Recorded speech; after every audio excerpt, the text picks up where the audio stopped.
Right, welcome everybody. That's the first thing. Welcome, welcome, welcome. Thank you for coming on the last but 1 week of term. I've worked out we're on the 8th day of Christmas, so you've only got 8 more days to go. You can do it. Just a reminder that these are the sessions that are in the PL calendar for these meetings. The next one is an in-person meeting, and what I'd really like to find out from yourselves, so you can pop it in the chat and I can look at them later, is any particular areas that you want to focus on next time in February. I've got something in mind, but I want it to come from you as well, in terms of maybe things that you're struggling with in school, or maybe something that we've done in the past that you want to revisit, or something new that's cropping up. Yeah, pop things in the chat and then I can have a look at those later. You might have in the past tried to book for the online sessions and then told that you were it was full. So I have increased the numbers on the online sessions. So if you didn't have a space before, you can go back into the calendar, and we've set it to 200 ambitiously. Okay, so I'll go through. I've pulled out some of the key messages in the EYPDG report, and the impact of early years on children who are eligible, which could be useful for you if you are in a school where pressure is on for earlier is better, get them doing this, get them doing that, because they need to be in blah, blah, blah position by the end of X number of years. So that's great news. The other thing I want to talk to you about is there is an enabling learning consultation out. So I don't know, are any of you aware of this consultation? No. I'm going no because Donna's shaking her head. So thank you, Donna. You're now the representative for the whole group. But I want to flag it to you, and I know it's going to be a big ask, but if you remember a number of years ago, when Enabling Pathways was out for consultation, I urged you then to respond to the consultation, because we really needed something for early learners, and as it turned out, it was early learners and ALN. So those of you who are familiar with enabling learning and use it well in your schools, the consultation document is talking about changing the identity of that guidance. Phoebe, you got your hand up. Yeah, sorry, Gain, I didn't want to interrupt. Laura Jones can't get back in through her email, so she can't access the room to let people in either. Oh, okay, right. I'll admit people. Here we go. Is Laura, you're back in now, are you? I should have set it up for bypass in the lobby. I thought I had. Never mind. This is why I don't like recording as well, because now it's all this faffing around. Anyway, so going back to enabling learning. So if you're familiar with and you use enabling learning, the proposals in the consultation are that they remove any reference to this period of learning and young learners, and it then becomes something that is homogenous for 3 to 16-year-olds. I have grave concerns about losing its identity. Some of the things that are not now in that guidance will be lost forever. And then when you read it, you don't have that. But in enabling learning, it says that they need the play-based pedagogy. It needs the So I'm going to share with you just part of the consultation. I'll tell you to go and Google it and find it. I may be able to put it into the chat if I'm clever enough. But if you could respond to it with your own heartfelt responses, not mine, obviously. You don't have to agree with me. Be damned upset if you don't mind, but no, I'm kidding. I'll have to get that deleted.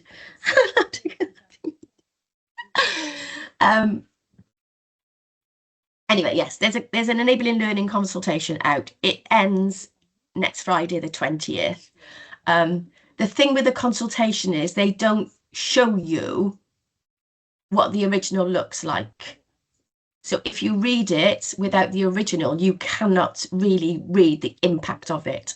Okay, so enough said on that. Then the nice part of the morning is our partner schools. Thank you to we've got 4. One of them is not able to be here, so it'll be me. Will be sharing their approaches to planning. So I know that planning is on everybody's radar. And in this region, we do not give out templates. We do not say do it this way. It's up to individual schools to find, iterate a planning format that works for you. Okay, so what we're talking about today is this works for the PL schools. It may work for you, but you may need to adapt it for your context. So that's really important. The other thing I want to say, just whilst I'm here, is a massive, massive thank you to our PL schools for the outstanding PL that they put on for you. And that is linked to what I'm going to show you in the testing report. I think it's been extremely impactful. I will say on their behalf, though, that there have been disappointing numbers on some sessions. I know that can't be helped often, but it would be, as a matter of courtesy, if you can email the school if you are unable to attend before the event, so that they're aware of the fact that you know, if there's not enough, if there's more than half of the attendees not going to be able to attend, then I'm advising them not to hold the events for their own workload. So yeah, but yeah, huge thanks to the partner schools. The work that I do, I can't do on my own, and I can't model and demonstrate what it looks like in practice. They do it exceptionally well. So if you've been out to any of them, I'm sure you would agree with me on that. So, right. Okay. Hallelujah. Hallelujah. This is what it looks like. Impact of poverty on educational attainment. So basically that's the preamble bit. It's looking at how best to support children adversely affected by poverty. And finally, that last bit, look how well the provision for play and learning in settings and schools supports children in their development and the transition between settings and schools. So this is really powerful stuff here. So for our most disadvantaged children, they've got lots of evidence in that report about the impact of not only poverty, but also COVID, and now the financial crisis that many families find themselves in. It's like multi-layered. I think it's much worse. You're feeling it, I would imagine, than we've ever had before. So I'm really, really happy. So if your head teachers haven't seen this, it's one that I would definitely send on to them. Your governors might want to see it, particularly if you're developing a play-based pedagogy and you want to talk about why it's important and what it's going to do for your learners. Then this is great material. So this is the bit linked to the partner schools, really. Count your blessings, because there is a variation in accessibility for professional learning across the sector, with more non-maintained leaders more likely to have access to high quality early years professional learning than in schools. So I would say, of course I would say, in our region that's not the case. You're accessing high quality professional learning by coming here, of course, but also by using the partner schools to share their practice. So these are the recommendations. So number 1, schools and setting leaders should evaluate the impact of the EYPD funding on the progress of children's skills and development. And recommendation 7, I'm beaming, I'm absolutely beaming. Ensure that provision provided for the early years children is developmentally appropriate. This is big news. So this was taken from a section on transition, and what they said there was that there wasn't in the curriculum for Wales guidance.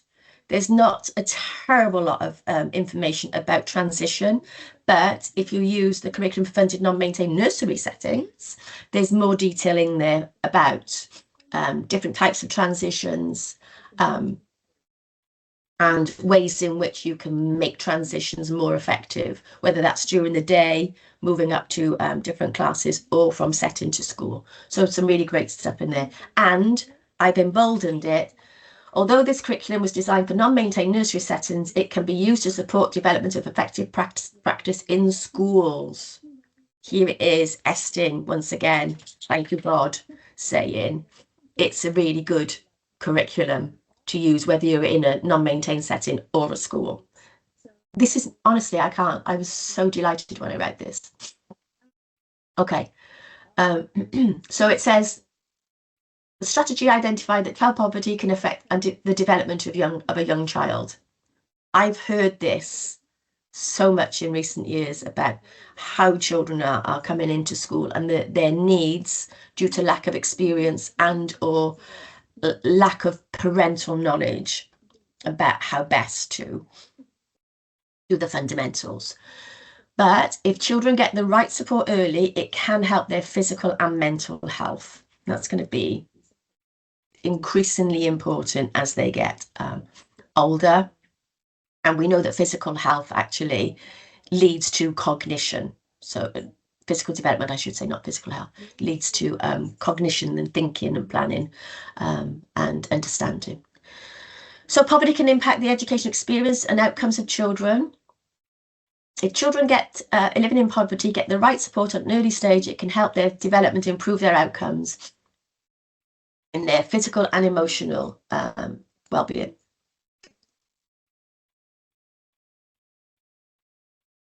There we go. So it's in the child poverty strategy from Welsh Government as well. So this is from schools. They noted that more and more children are arriving at schools with significant communication, personal, social needs. I know you're going to agree. It's the direct impact of living in poverty and the impact of COVID. They've not yet developed the skills to equip them to be ready for learning. They have not yet. Not yet. It's not, they'll never.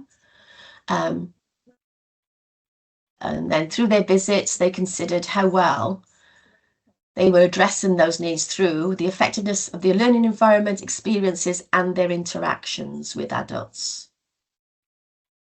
So when they were out, they used our curriculum and the 3 enablers in particular. See how this is linking with what I've just said about Welsh Government's intention with the consultation to change the identity of enabling learning. I'm hoping they'll have to rethink that.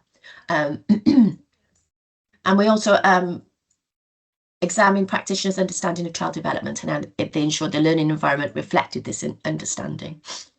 I think we've done loads of work on that. The partner schools do loads of work on that. Whether or not we articulate it directly to learners who are affected by poverty, possibly we don't, but that will be, I think, something that we can, if we need to, talk about in the PL sessions, maybe highlighting some anonymous children where that might have been the case, where you can talk about their learning journeys. Here's the important bit, where it's not understood. So at the moment, only a minority of schools in the selection that they had, I can't remember how many schools it was now, sorry. A minority of the schools were actually using that curriculum, our curriculum. However, in schools where knowledge of child development was less robust, many well-intentioned but misinformed leaders introduced children to formal aspects of learning too soon in an attempt to narrow the gap. This included the early introduction of teaching early reading skills through the instruction of letters and sounds and the formal recording of number work. So I don't think we can say this any louder, really. We'll do it when it's appropriate and it's right because the children are showing an interest. And we know what showing an interest looks like. So we're not saying not to do it for all children. There will be some children possibly who are very, very, because of the experience they've had before coming into school or before coming to a setting, that they've had very rich experiences that we can build on. But for a lot of the children, too soon will not narrow a gap. It'll actually widen it in the long run because they're doing things that are not developmentally appropriate for them. And then they're not doing the things that are developmentally appropriate for them that they could build on. Okay, so has anyone got any comments on that report?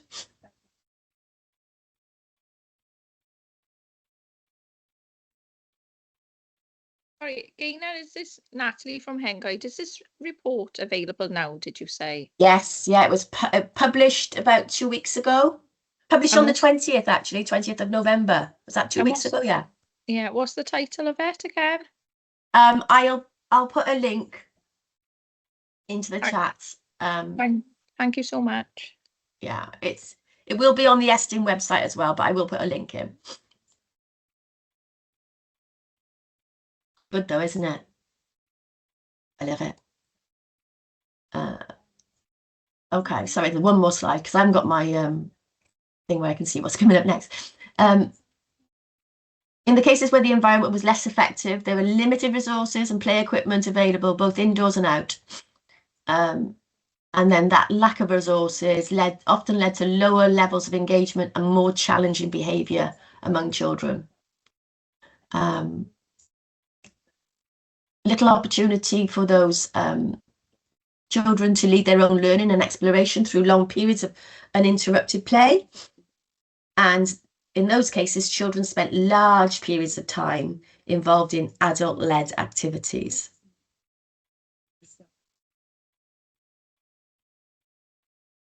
Opportunities for children to develop mark-making skills, establish a love for books and reading, and gain a practical understanding of number, shape, and measure were also limited. Where they did exist, they were often too narrow. They focused too narrowly on letter and number formation through copying and overwriting activities. These environments tended to be overly dominated by tables and chairs, lacking sufficient space for active learning. Brilliant. Absolutely.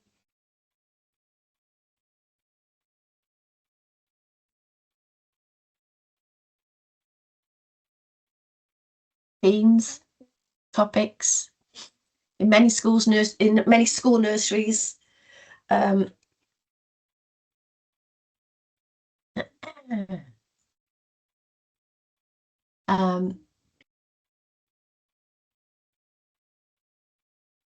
practitioners work collaboratively within the school to plan experiences and activities, these tended to focus too closely on a chosen theme. So interpret that as not using observations of children's play and their interests and following those, and too readily just following either the class chosen theme, as in the adults chosen theme, and or the whole school chosen theme.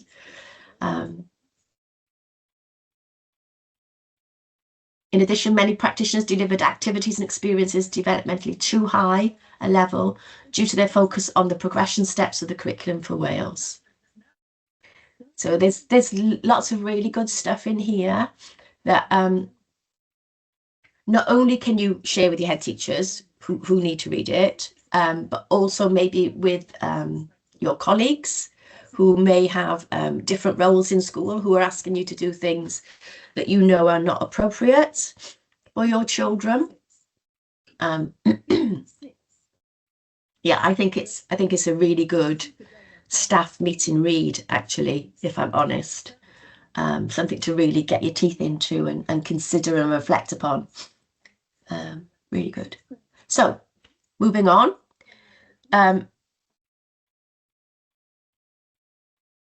This is the enabling learning guidance that I was talking about. That's what it looks like. It's a 60-page document. Don't be alarmed by 60 pages because there are other consultations going on also within the document. Enabling learning is part of it. So this is what's in there. You can read that bit. It says minor amendments to designing your curriculum.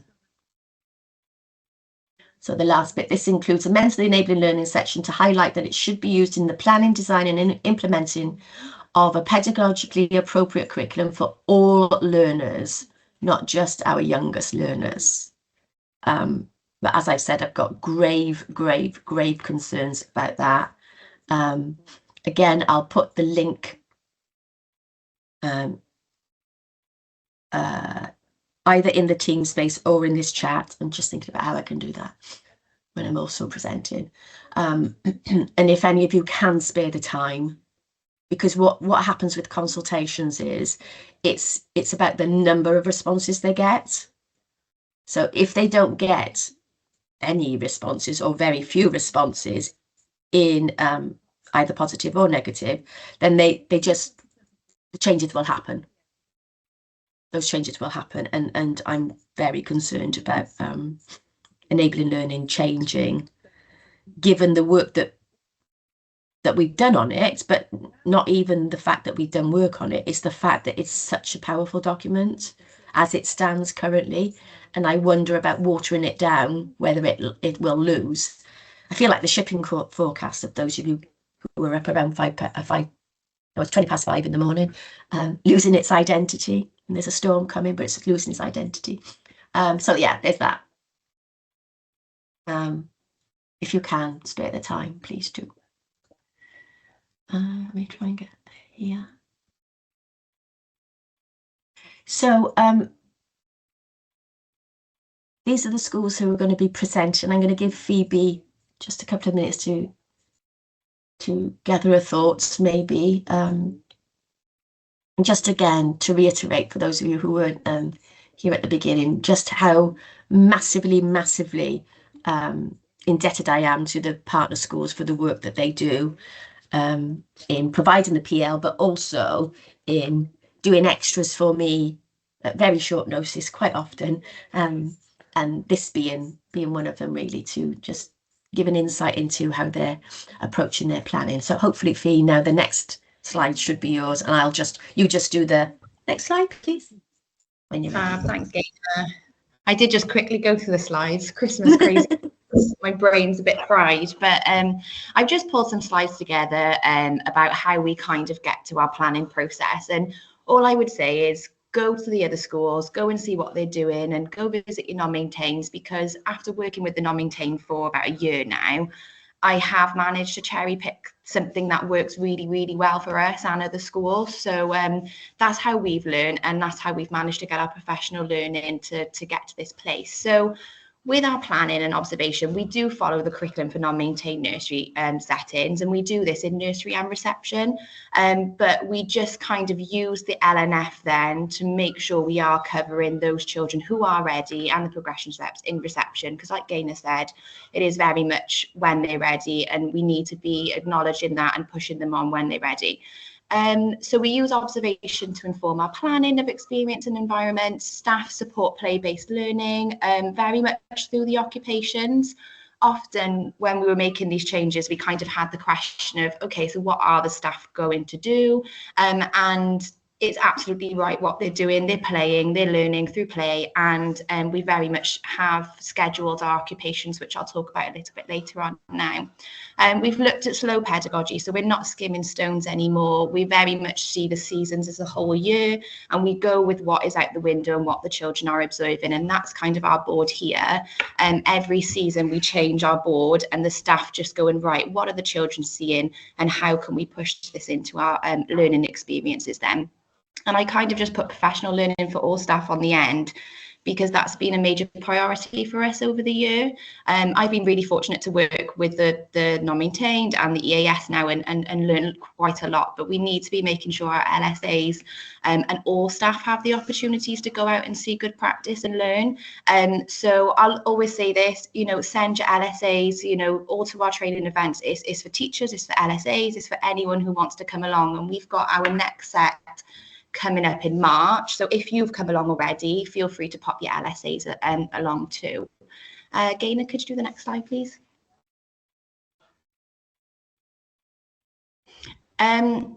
So I popped this on. These are our observation sheets, and these have worked really, really well to plan for the environment. I adapted our first one on the left from St Andrews. They were really helpful at the beginning of our journey, learning how they've kind of put their processes in place. And then on the right, our invitation to play sheet, I actually got from a non-maintained setting, and it was kind of a light bulb moment now of making sure we're using our observations and putting really, really open-ended invitations to play in the environment. So we're not planning skills, we're not planning in advance, we're putting really open-ended opportunities for the children then to explore and play with. And then the staff need to be knowledgeable to understand where they can support and how they can model and stuff like that. So on the next slide, Gaynor, I've just got some examples of, I think so anyway, because I know you did move this around a little bit. Brilliant.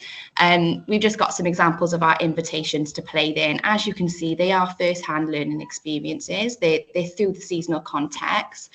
We try and focus on bringing the outside in where possible. My LSA is sat over there, my HLTA. She is brilliant at doing this. And, you know, our creative area is always wrapped around what's going on outside, really thinking about how can we bring it in. But I just hope these pictures kind of show that these are really open-ended, natural opportunities for the children to engage in their experiences. One thing I was missing, which I often put up, is water play and rain. I think we really shy away from going outside and playing in the rain, but those are valuable opportunities. If you think of our seasons, if you think of us Wales in general, we mostly experience rain, so we try and then get our learning opportunities through that as well, really trying to get out in the all weathers. Next slide, please, Dana. Looking at our occupations then, so I was really lucky to take a trip to Guildford Nursery with a couple of the EAS staff. And when we started our occupations, we were very much doing it as and when, but now we've timetabled days. This has been so valuable. We often find that these occupations need to be modelled by staff. They need to learn the skills.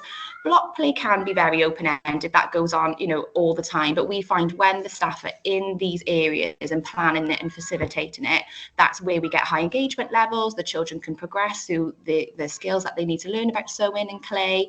And we've now allocated a member of staff to that occupation. So we made sure all the staff went on the webinar, so they're fully skilled in what they need to do.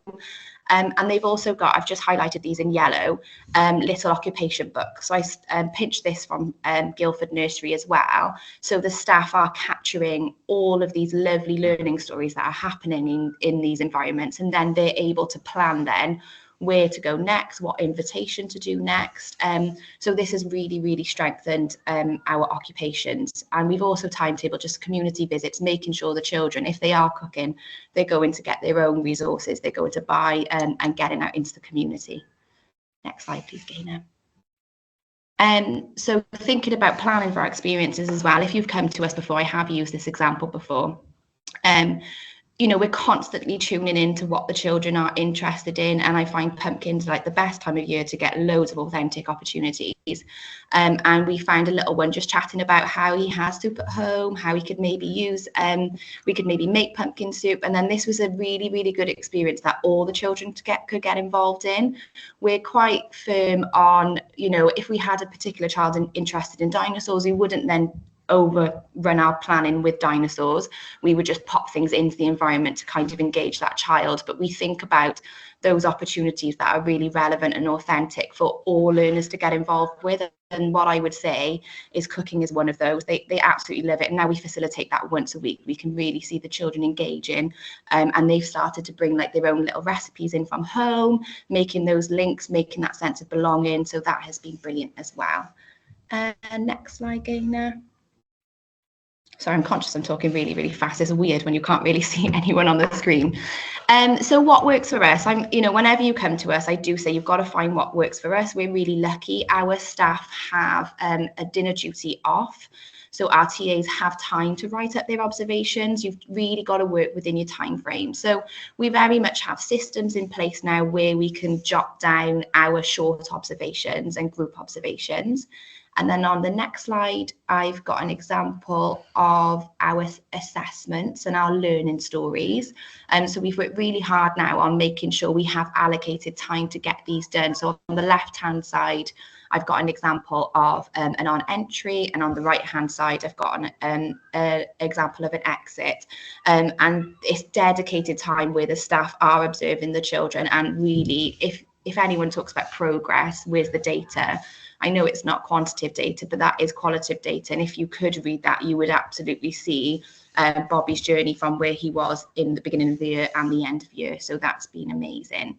And then finally, on the next slide, I've just got what are we working on next? We're constantly trying to adapt our practice. We're not the finished article. We're learning as we go. And we're looking at now narrative and long observations, because observing is a skill. It's something that, you can't just do without that professional knowledge and that understanding of early childhood development.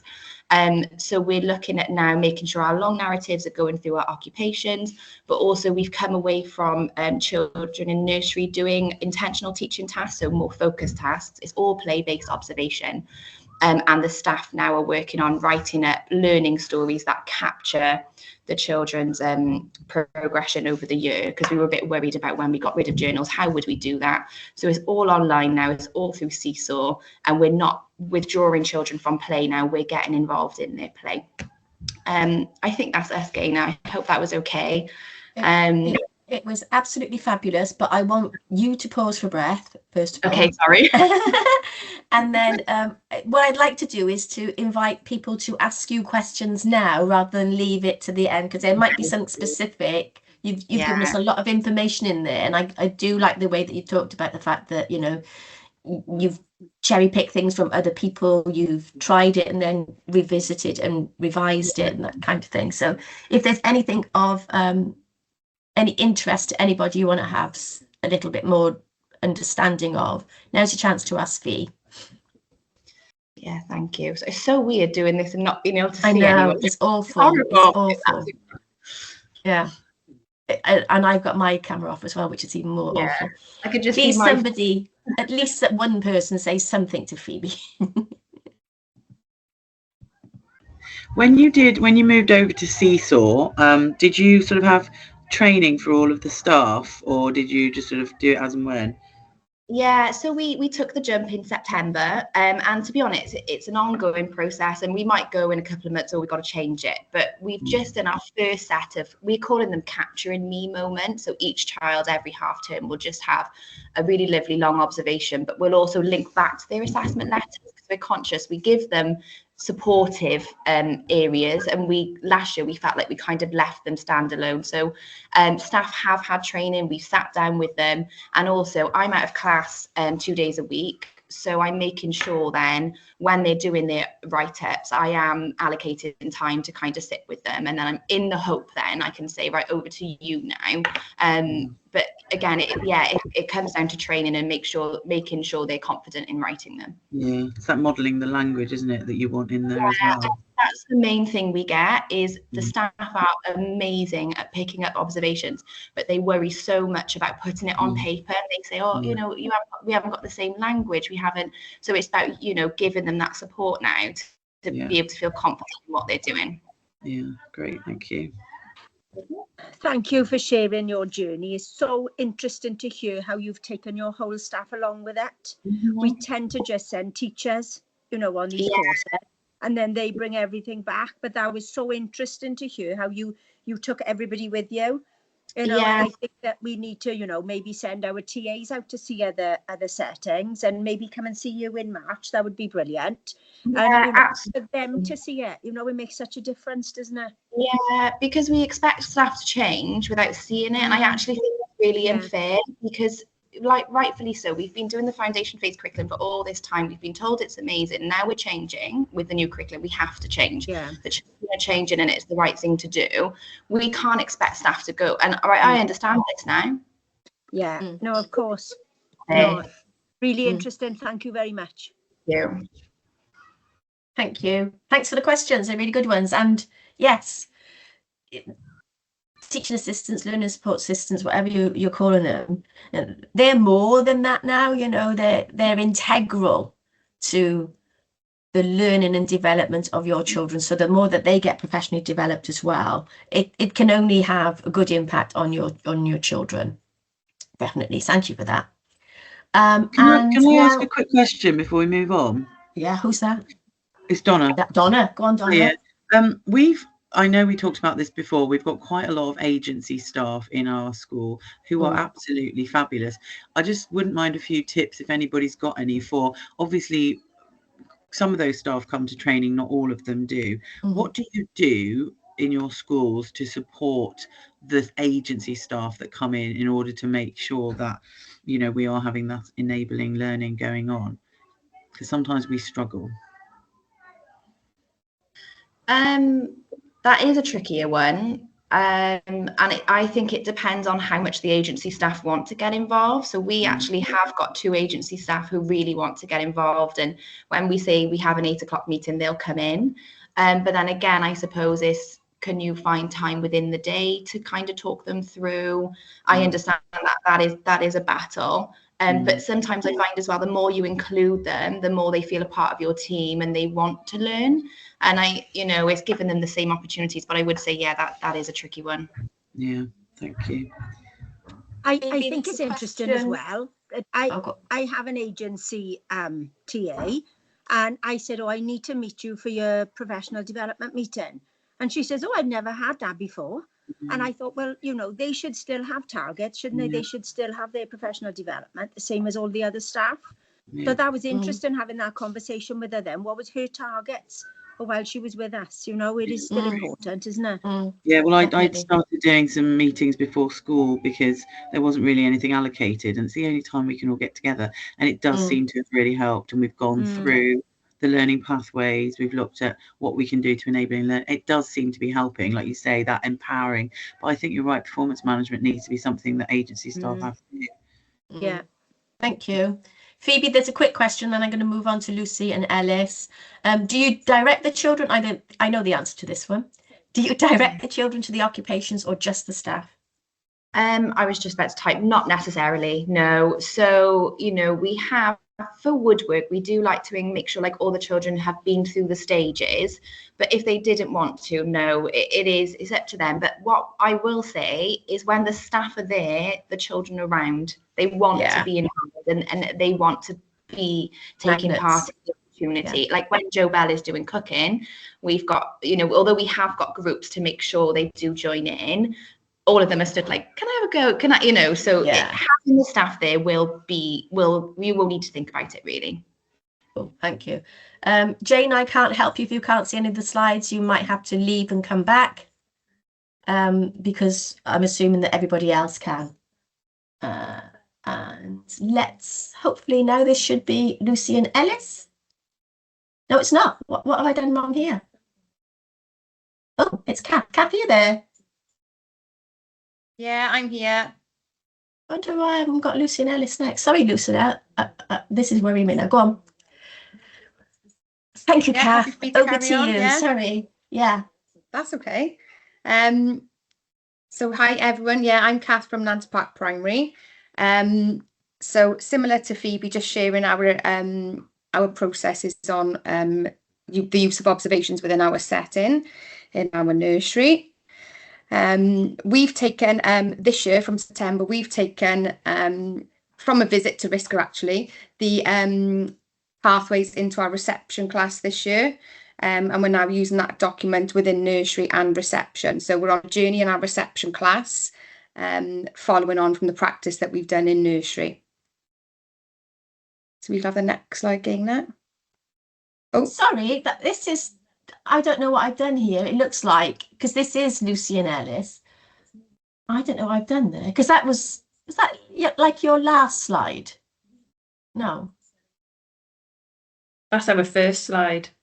No, I was talking to Kath then. Never mind. Right, let's hope. Can I just go on to one more? Oh my Lord. I shouldn't be in charge. It's awful. This is you.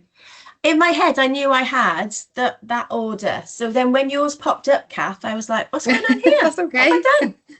Sorry, Kath. We'll come back to you, my love. That's okay. Right, Are you ready Lucy for and us, Alice. Gaynor? I'm ready. More than ready. Lovely. Thank you.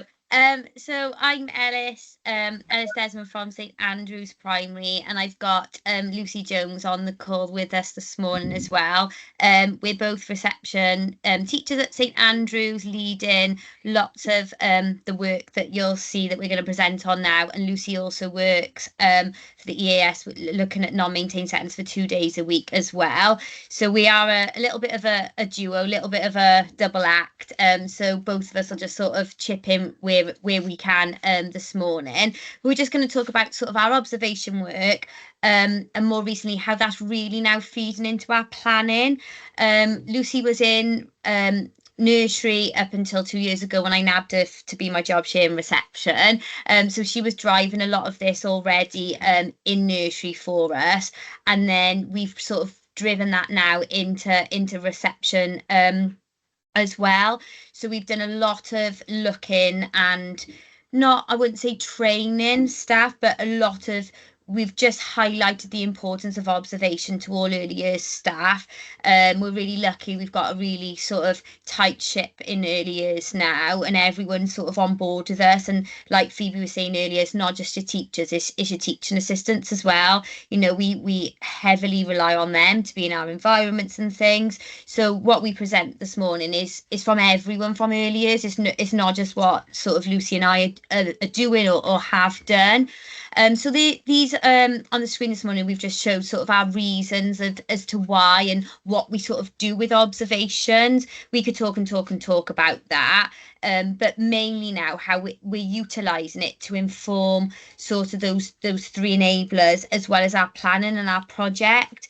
So it does inform our planning, and we've got some examples a little bit further on how it's informed that, and that's for current things that we are doing in the moment with the children, as well as future projects. So we don't know sometimes 2 weeks in advance what we're doing in 2 weeks' time with the children, and that is scary for some people, but we've had to work that way to enable the children's awes and wonders and their interests and observations that we're seeing from the children being fed into the planning. If our planning was really prescribed to us, we would struggle to sort of get those interests and those fascinations and what we're seeing in observations actually feeding into our planning.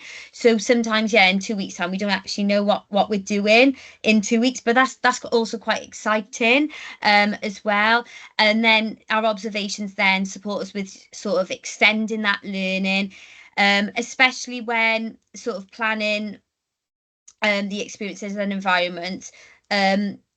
We've got to really think about what are they doing for the learners. It's not just sort of a whistle stop, like, oh, just put them into provision now. What is that doing? What is the environment doing? What are our experience doing to help extend that learning for all learners as well? So we won't go through all our points on the screen, but these are just sort of some things that we're doing. Our observations are planned and they are also spontaneous. You know, sometimes when I think, oh, I've got a load of books to get through there, I need to be doing their writing, but they're doing something really exciting in the block play. I've just got to stop this a minute. I've got to get into the block play and see what these learners are doing. So it can be something that we plan to do and be in the environment with our learners and take our observation. But sometimes it's just in that moment, oh my goodness, I've got to get over there and I've got to listen to, I've got to facilitate what they're doing over there, particularly when something new has happened or something significant is happening in the classroom. And again, time in terms of observation. I know we all strapped for time. You know, there's different things that we've got to get done in a school day, but we are really now zoning on the importance of observations. We're really lucky that our head and, you know, members of SLT really see the importance of what we're doing in observation. So they're not just a 1 minute thing. You know, it does have to have time given to it, and hopefully then when you do give it time, you'll see sort of those things unfold, and you'll see how and why we're using our observations to support our planning, support our environments, to support the experiences that we're offering to learners. If you just go on to the next slide for me, Gaynor. So we capture the observations in lots of different ways, just through that professional dialogue. So I'm not currently in class at the moment teaching, but I still feel like I am Lucy's job share, because I still know lots of things that are going on in RZJ at the moment, because one, I want to know, but two, we have those professional dialogues. You know, when Lucy's in, we're always talking about what she's seen in the environment or what's happening, and it's about just having that daily professional dialogue. Is not just oh, can you do XYZ to, you know, to your TAs in the morning. It's about what everybody is seeing, what everybody is hearing from the children. So we do class that as one way of how we're capturing our play observations. We just have a really scribbly, messy A3 clipboard up in each classroom, just to make those sort of in the moment short observations. You know, I might be writing with a child, oh, that's lovely, keep going, and I might be scribbling something on my clipboard I'm hearing or seeing in the environment at the same time. We then do spend time doing those long written observations of a child or of a group of learners, which we capture through our play observation books that every early years class has. We take video observations, which are really, really lovely, and if you've got some brave adults that be involved in that as well, just as some examples. So we've got a beautiful one of one of our amazing nursery TAs in the woodwork with a group of learners before Lucy left nursery. She sort of captures a really lovely long observation, and just hearing what the adult is saying and those questions, and how she's facilitating that woodwork without doing it for the children is really, really precious. So we use that, and we play that to new members of staff, or we use those in our workshops. So if you can get adults involved in those video observations as well, that's really, really lovely to do. And of course then capturing it on the child's seesaw. We use Seesaw in school, as you can see their sort of learning journey in that way. We then have our, like I said, our practitioner observation books, where we sort of analyse the notes. Again, Lucy and I are a little bit of a perfectionist when it comes to this. So we actually take our scribbles from our A3 clipboards and we put it into our observation book, which is really, really important, as well as then capturing sort of those longer observations that we do. And of course, that teacher annotation within the learning journals is really, really important. We sort of pride ourselves on, you know, all children might be doing a lovely project around birthdays, or at the moment we're doing photography and the community and things like that, but all their learning journal pages look very, very different, and I think that's really, really, really important to show that every child's on their own individual sort of learning journey. Next slide, please, Gaynor. So then in terms of our planning, like I did say a few minutes ago, we don't have set projects, we don't have set topics for year groups, and that's not just for nursery and reception, that's for the whole school, which it does sound scary when you first sort of, you know, pull away from those set projects or set topics, or you have to do a text, or you have to do a whatever it may be. But we don't have any set projects for year groups in St Andrews, which for us in reception and nursery in particular works really, really well, because like I said, we don't know sometimes what we're doing from one project to the next, and it's very unlikely that a project for us will last longer than 2 weeks. We've done it for 2 weeks, we move on to something else, because the learners are giving us something else that they want to learn about, or they've given us something that they're excited about, and there is no set time frame for the projects to run. You know, in year 6, they are probably going to delve into World War II, absolutely, and that's probably going to go on for a lot longer than maybe us doing birthdays in reception, for example. So it's really important that there's that fluidity in that way, which allows us then to be really flexible with how we're using our enabling adults. So in our planning, you'll see you will see in our maths and literacy planning and reception a focus task that we are having to undertake with the learners throughout the week. But you would never walk into Lucy's classroom or my classroom or anyone in early years classroom and see myself doing a focus task and the other enabling adult doing a focus task. So we try where we can to balance that in terms of, if I'm doing a focus task with a small group of learners, I would make sure that my one of my support staff, one of my teaching assistants is in the environment with the learners, and it's about using those adults to enable and facilitate the learning in a really flexible way. We ensure then that there's those indoor and outdoor open-ended experiences. So Lucy and I said, we do have to plan our environments, of course we do, but actually did Lucy or I really use that in a really strict way last year when we were planning for our environment? Probably not. Lucy would set something up on a Monday, and when I do my handover on a Tuesday to go and teach in there on a Wednesday, Lucy's probably changed something in the provision or something in the environment by the Tuesday afternoon. So although we plan for those indoor and outdoor open-ended experiences, I think the key word there is open-ended. It doesn't have to be, oh my goodness, on my provision planner it says I've got XYZ in the creative area and it has to be there Monday to Friday. Actually, Lucy would say by a Tuesday when she's handed over to me, oh, that hasn't really worked over there today, but I've put XYZ in there instead of. If something's not working in the week, change it. It's okay. And we've come away from the word enhanced provision, particularly in early years now. We tend to call them more opportunities or open-ended experiences. So, making sure that craft table has just a really well-stocked, resourced cupboard or set of trays, wherever you've got. And that's enough for those learners. They don't have to go over to that creative table. They don't have to make a hedgehog. They don't have to make a Christmas tree. As long as everything is well stocked and the resources are readily available, and you're sort of encouraging that independence for those learners, then the opportunities are enough. So we've really tried to drive that.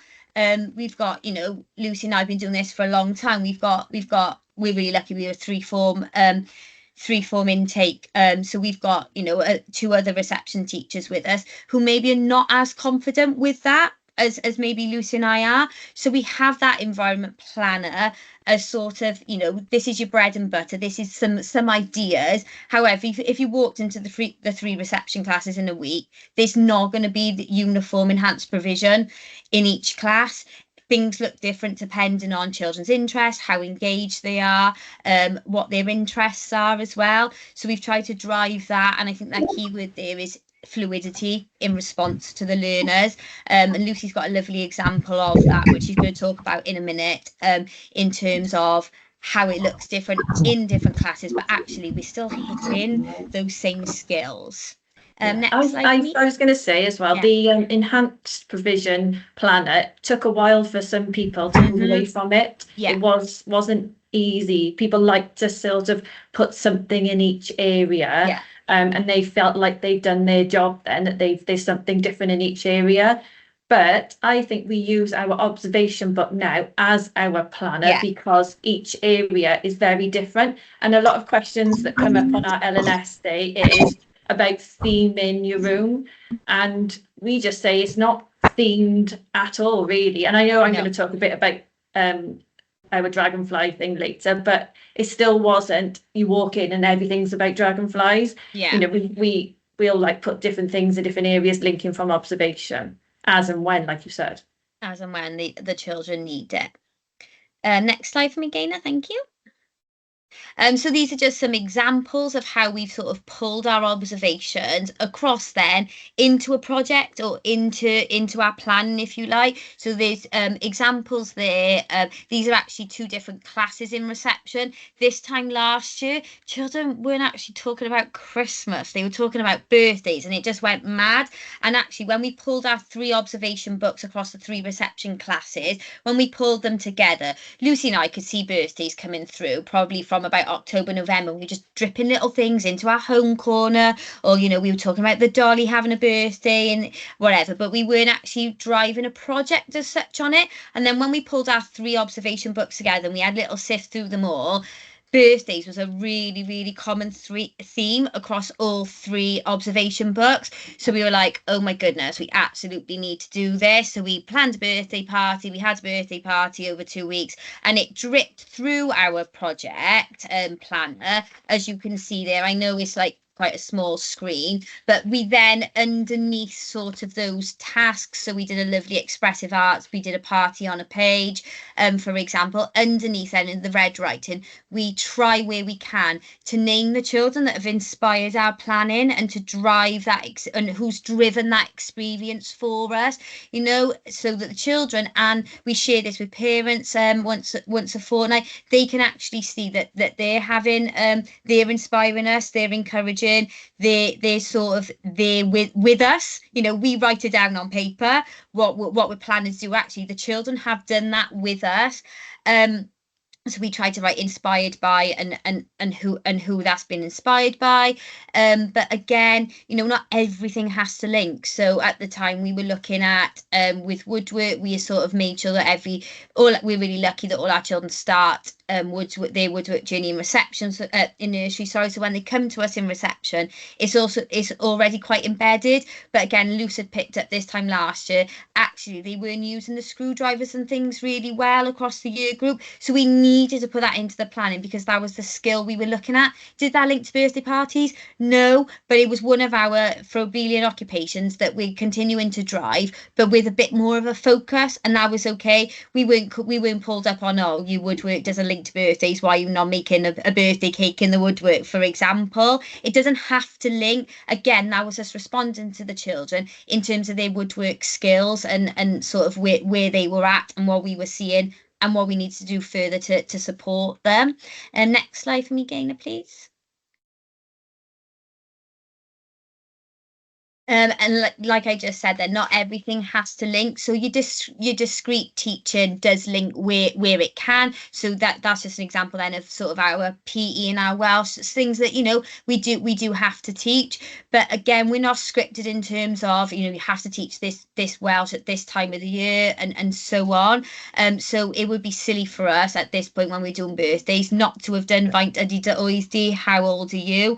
So where we can, we do link it. But again, if it doesn't link, it doesn't link. And then those photos then are just some opportunities that we put into the environment, again, really open-ended. So our dolly there, you know, children were writing her cards, they were wrapping presents for her and putting it into the role play, our Play-Doh, just having those numeracy resources there. One of our lovely little learners last year, and just her mark making and her early sort of building of number sentences there. That wasn't the task for her to do, but giving those resources to her, giving her that clipboard, giving her the numbers, giving her pom-poms and cupcake cases to count and things, she naturally just started adding them together and making collections of them and writing her number sentences.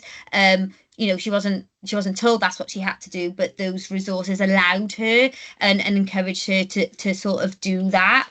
And then I'll just hand over, if you just go to the last slide for us now, again, I'll just hand over to Luce, because Lucy's had a wonderful, beautiful observation over the last couple of weeks that she's really been working on. Before I hand over, I'm just going to point out how lovely it is that when you're doing your happy birthday, you've got English, Welsh, Polish, Punjabi, Romanian and Spanish. Yeah. That's gorgeous. That's Yeah, such we a simple thing. Simple, and you know, we're really lucky in St Andrews, and we pride ourselves on the fact that we're so diverse. So there's over 40 languages being spoken in St Andrews amongst our children at the moment, which is amazing. So we sort of just looked at our profiles in our class, what languages are sort of, you know, a higher number in our classes this year. We had beautiful Spanish speakers last year, so of course we're going to learn to say happy birthday in Spanish. And actually that learner, we're not going to teach the Spanish, that learner's going to teach it, and he's going to sing happy birthday in Spanish, and he's going to teach his peers that. So that was just a little way that we dripped that in as really well. Nice. Great sense of belonging, and what we were talking about last time, sorry, on inclusion and diversity, and you know, authentic ways to do it. Lovely. Luce, sorry. That's okay. Hello. Just to add to what Ellis was saying as well, I think the key is to keep it simple. I think it works because it is true to observation and it is on their level. If we can try not to make it too complicated, just keep it really simple. I try to say that to everybody because it does work if it's simple. But this is what's happened so far in reception in our class this term. On a day when I wasn't there, which was very, very sad, they found a dragonfly, and luckily I've told my job share all about observation, and she jumped on this when they found this dragonfly. So it was super exciting. The whole class got involved. They were just over the moon. I don't think really many of them knew what it was. It was something new to them. And she's new to the reception, my job share. So, and my TA is very experienced. So she was talking to my TA and they had this, professional dialogue about it. And the teaching assistant said, we need to do an I wonder page. Like, let's ask them what they would like to know about it. So they had like an I wonder page. My job share then learned a lot from my teaching assistant. And just like Phoebe saying, everyone needs to be trained. So that was fantastic. Then it linked on to lovely collaborative art, and the adult was involved in it. It doesn't just happen. The adult needs to take time within the provision. Like Ellis said, the adults are in the provision and they are working through things. So we did a lovely collaborative art. Then they wanted to do some observational drawings, which were absolutely beautiful. So I did teach them how we would notice, how we would look at the dragonfly, what they were. We used lovely new language, like they had transparent wings. We looked at lots of factual books, lots of books like Mad About Mini Beasts, and we used all the lovely new language like dazzling and dancing. And the children started to pick up all this beautiful language. It was because they were so excited. It was like contagious, like everyone was getting excited. I was excited, everyone was excited.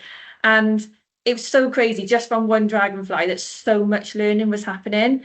And then Ellis and I had a chat and said, this is our class. Obviously, we've got 3 classes. And sometimes it works that we all do the same, but we're in a position now where each class are branching off into their own projects. We've done it a lot in the past, but this one is like quite a big one compared to what the other 2 are doing. And it's lovely to notice that when we've had I've had like a lesson observation recently on this, and it was from a junior teacher, which I wondered sometimes, are they going to understand sort of how we're coming with this and why we would use observation. And I was so excited that in my feedback, everything she wrote was all about observation and how we captured their interest. And when she spoke to the children, she told me that all they would talk about was dragonflies. Yeah. All they could say was all the lovely new language that they learnt. They knew everything about dragonflies, but she could see their excitement and their learning. So I just felt then that this was right. This is what we should be doing. Yeah.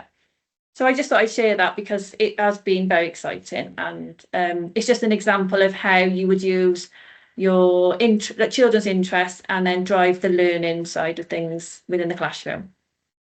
And that it's okay to delve off as well and go for it, because actually what Lucy's got from these children, and again, it was lovely for her job to experience this. She's an NQT, at the moment is, I want to stick to this timetable, I want to stick to this planning. So it was lovely. I know we were gutted that it wasn't Lucy probably, who was there when they found the dragonfly, but that was such amazing professional development for our NQT, for her to know it's okay to delve off. And then Lucy came to me, our planning was about at that time they were doing houses and homes, and they were going for a lovely local walk in the community and things. So they would draw in their house in their literacy book, and they would write my house is and a wow word. However, Lucy was brave enough to do in a literacy book my dragonfly is, and use a different type of bank of wow word. The children, ultimately the skill there was that they recognised our high frequency word my. So they all still learnt that across the 3 classes. However, Lucy took the children's experience and interest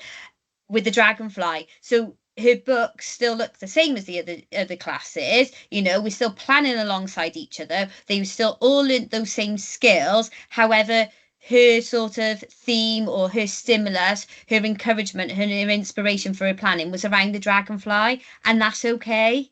And I think I that's think it really will important. continue. And I would like to go to the wetlands and things when the dragonflies, Yeah. you know, start coming back out. And yeah, I think Not they're wait just until going to remember. summer. It's just going to be really, really memorable for them, which Yeah. has been the adults and the children. It's all the whole thing has like just been Yeah, It's super been exciting. lovely. I think what I'd add to that before I ask people to ask you questions is it would be very easy to see the dead dragonfly and go, oh dear, that's a shame, isn't it? And then Yeah. not do anything with it, maybe bury it, who knows? Yeah, and that's and what not we were think really, of this, we the were really possibilities for grateful. learning. Yeah. We were really grateful to, you know, like we said, we got an amazing TA who's been in early years for a long time. And we were really grateful for her to, you know, to say to our NQT, go on, do an I Wonder page, sit them all on the carpet. It's all right if you Yeah. don't get your PE done this afternoon. Let's go with this now. And you know, they brought it into the classroom because they found it outside. It could have been easy just to go, yeah, that's he's died. That's a shame. Put him over on the grass now. And we Yeah. didn't. We just went with it. And yeah. Or alternatively, kind of going, oh, we're doing houses and homes. I know, I'll do something about a dragonfly home. I don't know anything about dragonfly homes, but I'll try and get it in because that's there my we go. topic. And Yeah. things like that, you know, it's like, oh, just stop it. Yeah. Going back to the wetlands, Luce, in the summer when they'll be, what's nice about that is your children know a lot about dragonflies. They may be lucky to see them, they may not. It depends, doesn't it, on the time of the year. But they can bring their old learning to it, and they'll have even more to be excited about because now they'll see live ones. And they'll try to, like I do it all the time, you know, trying to. And they'll see the colours because when they're dead, the colour goes. Oh, bless them. I've loved that little project. And what else I also like is that I love the mats, the different kind of mats that you've got going on there. But they've drawn their own little mini beast as well, haven't they? They haven't had a, dare I say it, a worksheet, yeah. No, Yeah, they've drawn their worksheet. own little mini beasts, and then we did this as little groups together to teach them about tallies and collecting data and things around the classroom. And they were walking around the classroom asking, beth wyt ti'n hoffi to all their friends? And then I left lots of the things in the craft then, similar resources, and some of them were actually then doing it on their own, going around. And I said, what are you doing? We're doing tallies. And then they were collecting their own cute. random data, which was just gorgeous to see. applying their knowledge. Yes. Okay, so does anyone have any questions for Lucy and Ellis, or any comments? Question as such, because I'm lucky enough to have Ellis as a friend, so I pick her brains a lot. But as nice to say, a parent as a child in St Andrews, we drove past hairdressers, and he's like, "Mummy, that's so and so's mum's hairdressers." And I was like, "Oh, okay." And then the next day on Seesaw, it was, "Right, we're making hairdressers. Has anyone got any combs or brushes?" And I had to go and buy some for my house for my son to make his own little hairdressers. And it does really stick for them, and it is really important for their interest. And Definitely. Thanks, Rach. Any other questions? Because there was quite a lot in that presentation for you to take on board. Certainly coming through around observations and being flexible and not being, but what I also like is that balance between you're in reception. It's different in reception from nursery. Yeah. You've got to teach children how to read and to write, and they're starting to, like that little girl was, she's on the previous slide, writing numbers because she understands the conservation of a number and things like that. So there's lovely developments. I feel like Lucy and I came from year 2. I was in year 2 for 7 years, and Lucy was in nursery for 7 years. And I feel like we've come together and we've really got our balance in reception now. So that transition from nursery to reception is sort of as seamless as it can be for our learners. But at the same time, there is that skill development that has to happen. There is that, early reading. There is the pre-writing. All of that still has to happen. And I feel like we've got, I'm not saying it's right, it's what works for us at St Andrews, but I feel like Lucy and I've got that balance now, and we've got staff Yeah. on board with that as well. So like I said, you know, you would come into our classroom at one point and Danielle RTA, who is phenomenal, will be there with her high frequency checklist, you know, and she's giving you high frequency words out to learners, but she takes ownership on that. But Lucy or I at that time, we're probably in the block play, or we're probably in woodwork, or we're probably outdoors with a group of learners. So it's about having, I feel like we found that balance, and that's really, good. particularly in reception, is important, isn't Yeah. it? And they're making Definitely, progress. definitely. They are definitely making lots and lots of progress. Yeah. Is it Alison Somersall, Andy? Andrea. Andrea. Right, Andrea, hi. Just want to confirm that other PL schools are doing the non-maintained curriculum in reception. We delve into, we certainly use it in terms of our planning for projects and things. You wouldn't see it sort of, you know, in nursery.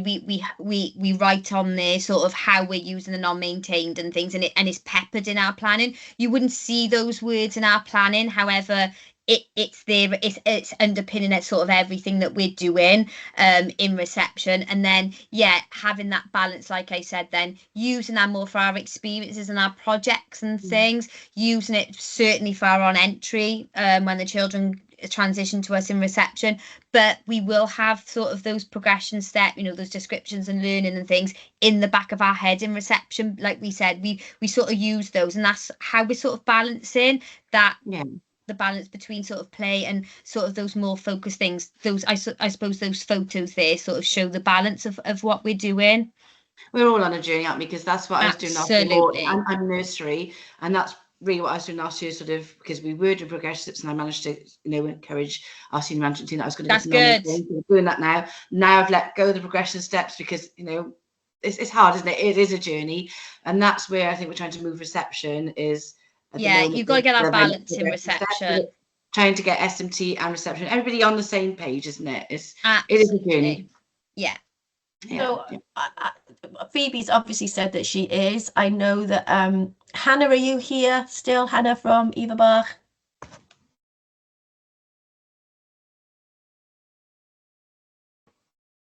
And I think Kath from Nantwich Park said she is. So I would say they are. And the point is the curriculum funded non-maintained nursery settings. We always had inside the descriptions of learning at progression step 1, but it's that journey towards them. Then when you move into reception, we are doing it. Sorry, not necessarily realising that they are doing it. Do you know what I mean? Yeah. Look at what they're doing, and they're doing some really good stuff. You know, they are there basically. Yeah. And Justa was saying yes, they're using it in nursery and reception, so they're another PL school. Okay, right. I'm going to see which one is up next now. It's going to be very interesting. Is Kath Ford, are you back yet or not? No, I think she had to go off, you see, that's the trouble. I don't know how to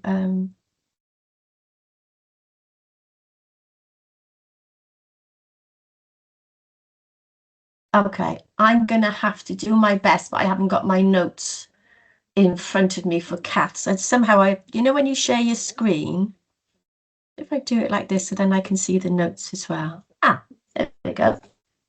Yeah. So I'll share Kath's because she's had to go back for concert, I think it was. So basically, this a lot is going to be the same with the partner schools, obviously. In terms of the initial assessments, everyone's doing that within 6 weeks. I hope you've all had beautiful experiences of your 6 weeks observations of the children. They use their daily observations, and then they also use some comic materials that might also still be used in schools, are they? So the blanks levels, so that you're assessing children's ability to listen and understand complexity of language, and then that means that the adults can modify their language depending on where you find your children are. And the comic checklist is much wider, and they give you further information for groups of learners or individual learners, and in the notes it's saying that they use this both in the autumn and in the summer term, end of term, to show progress. It's quite nice. And then also in terms of the initial assessment, obviously they do that again in nursery on entry and exit to nursery, and then again on entry and exit in reception. So again, you've got that lovely progress over time. And I do know in that consultation for Welsh Government, they are reinforcing the fact that assessment in Curriculum for Wales is an individual learner's progress over time. It's not about external outcomes at particular points in time. I think what Ellis was saying about the way in which not all children's books are going to be, learning journeys are going to look the same. That's an important first step along that journey, to stop treating all children as a homogenous group, but thinking about them more in their individual skills and competencies and where they need individual support and guidance is going to be important. Obviously, they're using the assessment arrangements, which help to shape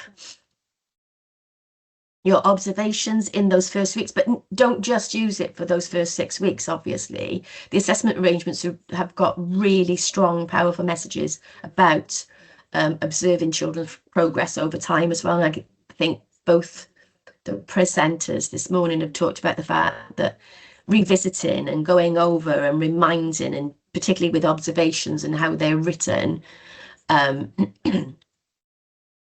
is important for all of your staff, whether they're long established staff, new staff, staff who've joined you and have missed part of it. So the more that you can keep revisiting these documents, the better.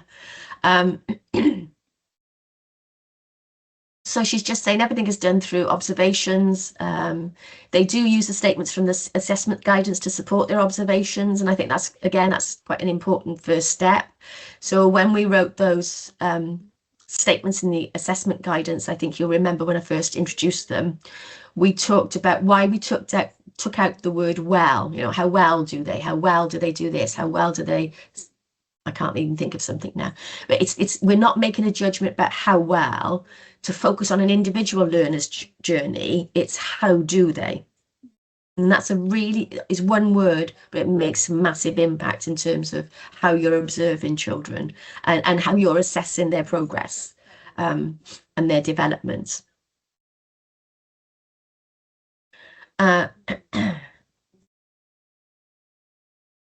So what's my stories are completed termly, and then they feed into their summer term report. So I'm imagining that would be, again, we've got progress over time. We can see how the children are developing skills that they hadn't had in the term before.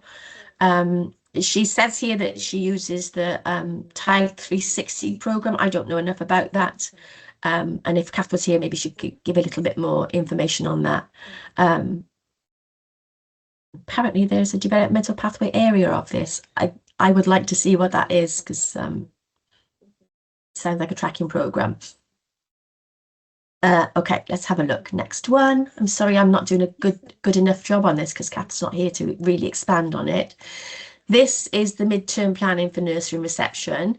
It offers a starting point to planning. However, more often than not, changes because of the staff observations to follow pupils' interests and needs. This is planned on the theme of V, focusing on locality and themselves.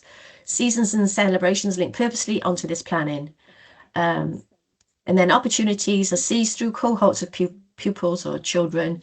This year, nursery had a heavy focus on Diwali, as we had a pupil who is a Sikh. So that's a nice way of celebrating a different religion, and for that child to feel very important, actually. And staff use observations to plan following pupils' interests, and they utilise teachable moments to support pupils. So just what the other two were saying, really. I did, when I saw this midterm planning, I did go, oh, hang on a minute, because on seeing it on paper, I was like worried, and I did email Kath to say, Kath, please tell me they're not sat on the carpet for 20 odd minutes to go in, register, and then help ahead of you, and then the weather, and then sounds, and then number, and then some text work, and then reflect. That, so it doesn't happen like that. She assured me it doesn't happen. like that as it is written on paper. Hopefully when she comes back into the meeting, she can expand a little bit more on that, because you will know that I very much am promoting those long periods of playing that children, first, particularly in nursery, first thing they come in is not sit down. They're not ready to sit down. You set up your gorgeous classroom, your provision, let them get in there and see what they want to do. So when Kath comes back, I think we might come back to this slide and she can talk a little bit longer on it and give you a little bit more detail in it.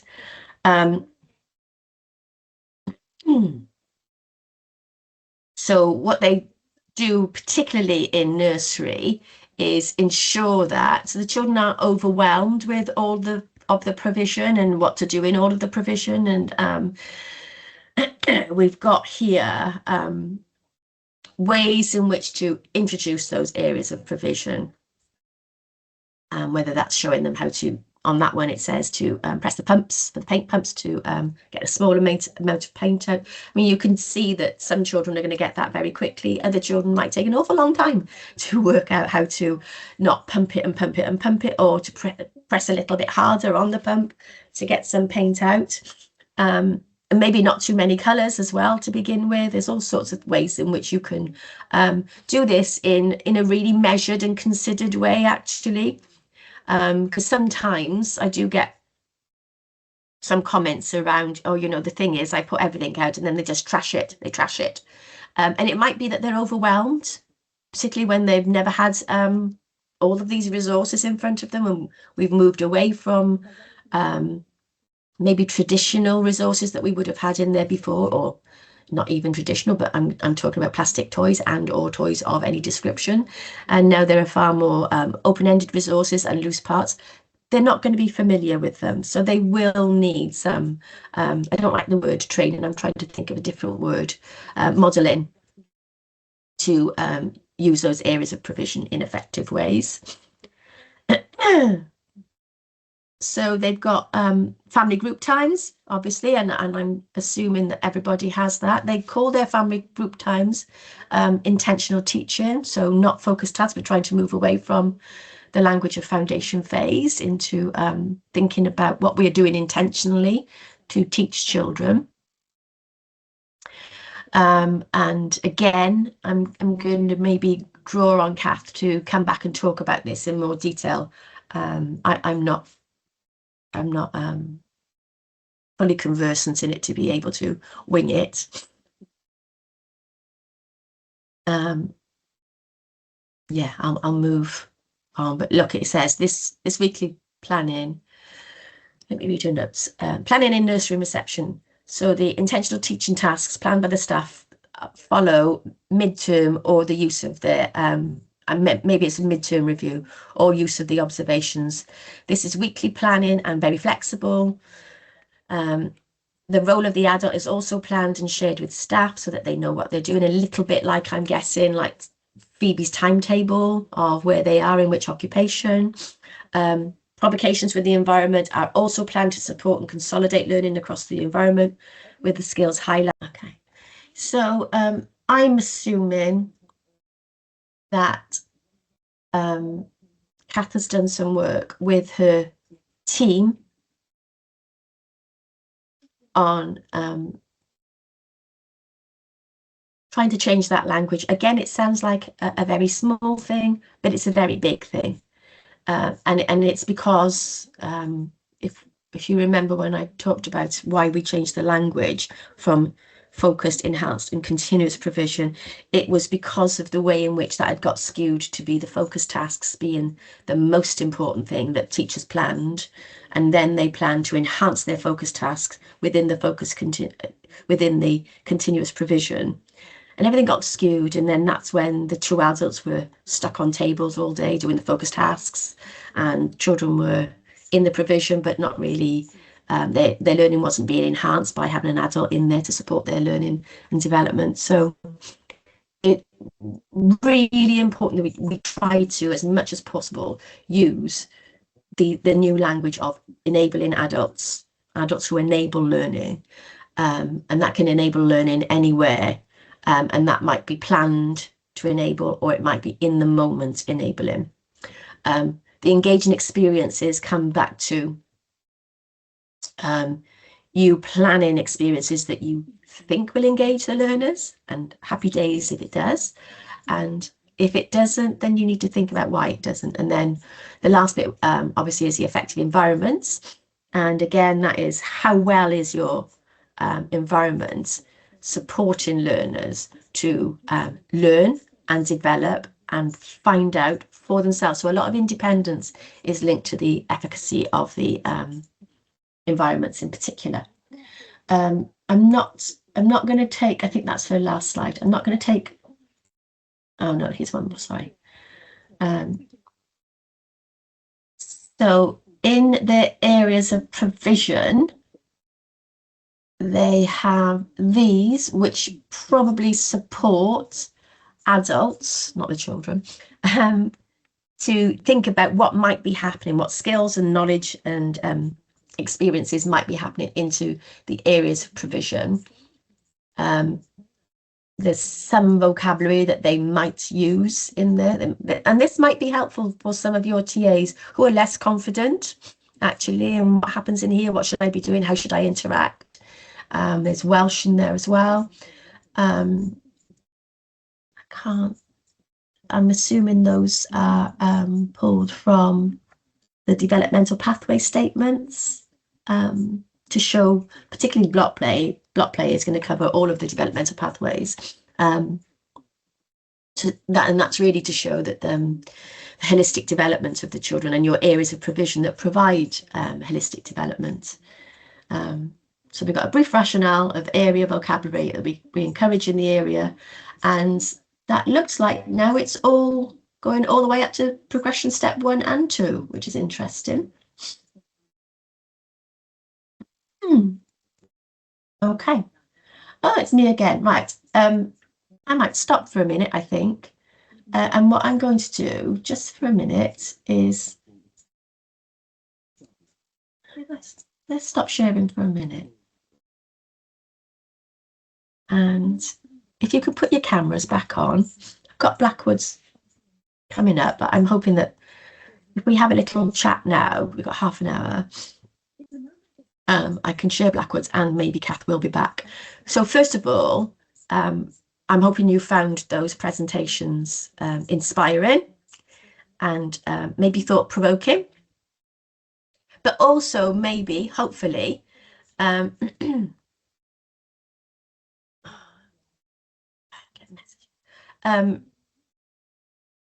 a bit of confirmation, not consolation, confirmation that the things that you're trialing in your schools, you can see reflected in the partner schools. There's a question here from Natalie McPherson, who's a student at St Andrews. Can you tell me about your medium-term planning, please? We don't have it. Is the answer. We don't have it, just because of how much we're responding to the children, or current themes or something that's going to come up. So we don't, like I said, we don't know from 2 weeks time sometimes what we're doing, and that's okay. That's lovely. Yeah, she said fab. We don't have it. I'm hoping you would say that. Phoebe has a hand up. Yeah, I was just going to build upon that. When I said I was going to get rid of medium-term planning, it was like, especially like kind of convincing SLT we didn't need it anymore. We do something called a roundup now. So every half term, it's called a roundup, where they do want something on paper of like what we've kind of covered. But I said, look, we plan in the moment, we plan weekly. So we now have changed it from medium term to roundup. So it's everything at the end. And if they want the skill coverage, they can see it there. That's really helpful. And I like the word roundup. In your roundups, does it also feed forward? Yeah, because we are very much linked to the seasons and stuff. We will start thinking then like what's coming next. But again, I don't think you can always think about what's coming next. So the girls will think about that definitely. Yeah, lovely. Thank you. Natalie, retrospective, it's it's kind of retrospective, but if you're doing a roundup, that is more like a summation of where they are, what you've covered. And then you've got, if you know the curriculum and what you need to cover, and then if you're following a season approach, then you'll know these things are coming up and we might cover them in this way at this time. But it's a might, isn't it? It's a might. Okay. Someone's camera isn't working. The fact that your camera isn't working won't stop you speaking if you wanted to say something. Maybe not. Any other questions or comments on the presentations from this morning? Can I just ask, you're saying there's no medium-term planning. Is that just in nursery and reception, or is that all of year 1 and 2 as well? Yeah, there's no expectation for medium-term planning. Okay, thank you. That's interesting. Thank you. Ellis, I'm just wondering, St Andrews had a number of, they're not called best practice case studies now, what are they called? From Eston? Yeah. Yeah, a case study we had. Are they published? Is it published? Our observation one is, yeah, we had a case study for our early years and the use of observation. Yeah, that's published. Whilst you're ferreting around in the background, could you get that and pop it into the chat, please? I can indeed. That might be helpful. And then I'll take the opportunity now, if there are no questions for the others, and then I will share. Thing is, I don't like to share the presentations because I can't talk from practice about what it looks like, you know, how it's done. So on paper, I can't do the bit that needs to be done. Anyway, I'm just wondering about in February when we've got our next meeting that's in person, and it's going to be in the West. I don't have a venue yet, but I would really, really like to know from you, what kind of burning issues would you like, because it's in person, you know, what would be the best use of our time, and particularly of the partner schools I always draw upon in all of these meetings. Are there any particular topics, themes, areas, concerns that you would like us to focus on? Thanks, Ellis.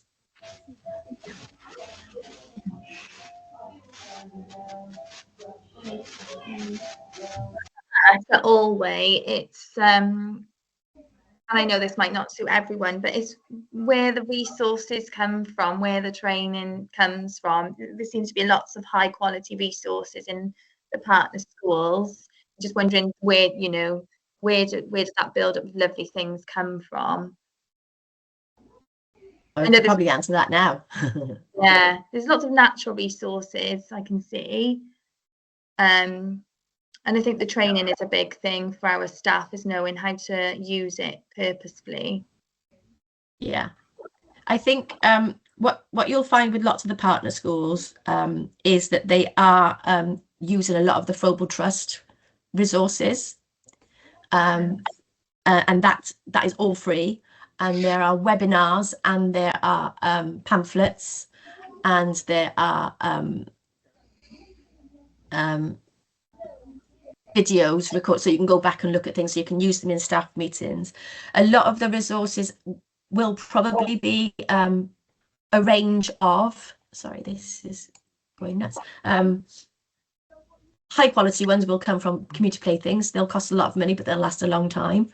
Other things I would say are probably reused and recycled resources, and bed borrowed, and I'm not going to say the last word because it wouldn't be appropriate, from staff, parents, community, you know, asking for things. And I think because we're moving towards the resources being more authentic, so the charity shops and the recycling places and your nanas, but be aware of that as well, that we're not making our homes into a 1950s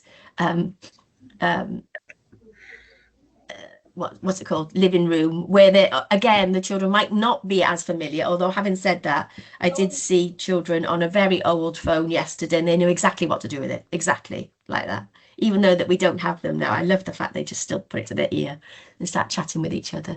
So yeah, that kind of thing.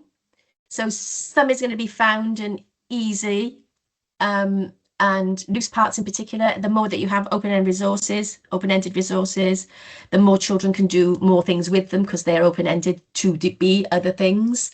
And some of those may be plastic, they may be. So, you know, if you're stretched for resources, you have to think about how you can use them in novel and new ways.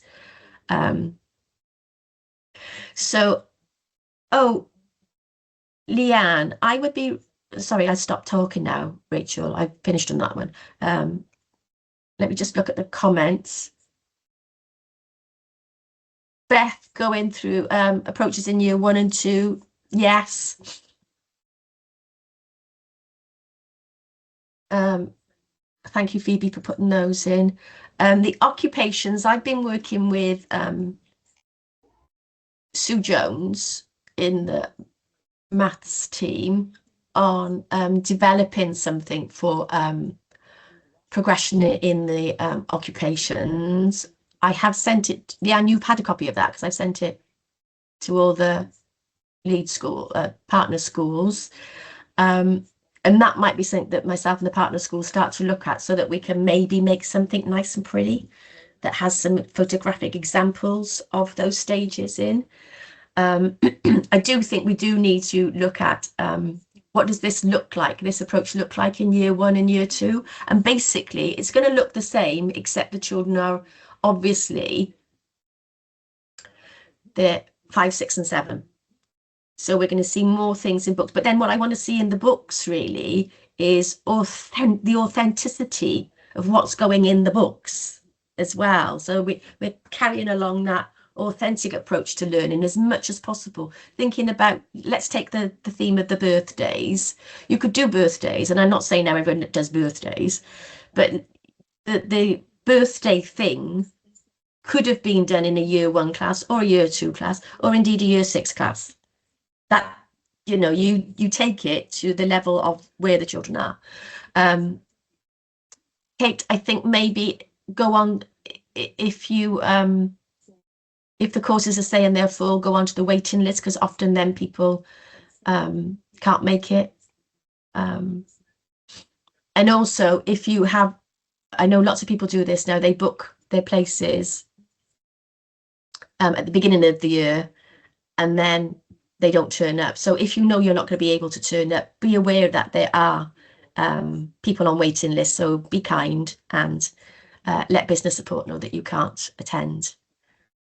So we've got year 1 and year 2. One of these, oh, nice. Forest upcycling.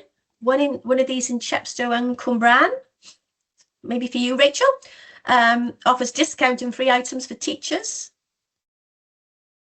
Getting parents and carers involved in learning through play, helping parents to support their children. Is that something you want to discuss, Donna, at the next meeting, or is? Yes, please. I just we're just finding more and more that a lot of our children are coming in very, very proficient with an iPad, but we're finding a lot more that they're not engaging in play, in things with craft, in the authentic play. Yeah. So it'd be quite nice to have anybody's eyes. We are trying to sort of build. We've had reading cafes, we've had meetings with parents, we've done play and stay in plays, things like that. If anybody's got any other ideas, it'd be helpful. Okay, cool. So we can definitely do something on that. I think if you've got non-maintained in your areas, I don't know which ones they are, but I know that non-maintained usually forge very strong relationships with their parents. And it might be that you would need to talk to your non-maintained feeders to talk about who's coming up, you know, what's the best way of getting involved with the parents, you know, what do they really like doing, what do they not like doing. I think sometimes in schools in particular, if that first meeting with the parents is about rules and phonics and whatever, it can be quite off-putting for parents. It can be really off-putting. So like maybe starting with softer stuff, like saying your children are going to come home dirty and they're going to be playing, and you can do this kind of thing at home, and you don't need to buy resources. You can use your pots and your pans, and you can count when they're going upstairs and all sorts of things, so that, you know, if they haven't had a play experience themselves, and I'm thinking some of our parents now probably haven't had those play experiences that those of us of a different generation had. And that could be the barrier, couldn't it? That they actually have never experienced it. And also they are inundated with pressure for electronic toys and goods and keeping people busy and whatever. I'm going to tell you my thought now, and you can say no, because I don't think we've done it, but it would kind of link to some of this, which is, I wonder if we should do something on maths, but through authentic experiences. Have we done something on this already? I think we did that in the summer term. Did we? Yeah, we definitely did maths, because I did a presentation on our block play work based around numeracy. So could we do it on maths in year 1 and 2? That would be nice. How about that? Yeah, that sounds really what do good. other people think? So if we do something on maths through authentic context, now look, I'm leaning on the partner schools, but it's important that you all bring something to share. Okay, so you can't go, oh, I forgot it. I left my iPad at home, or the dog chewed it, or any of that. It's got to be, because I really love the days when we're sharing things. I think it's really highly infectious and really like impactful. Those, I'm not saying this session is not impactful, but when we're in a room together and we've got our books out, or we've got our photographs of what people have been doing, then that's really helpful. I'm going to write it down so I don't forget. And also, I'm just thinking now, if we're thinking year 1 and 2 maths, authentic context, hello, then we look at the occupations.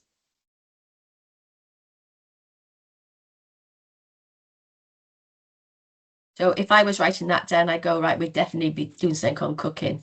Woodwork's going to fit in there, gorgeous. Doesn't have to be all of them.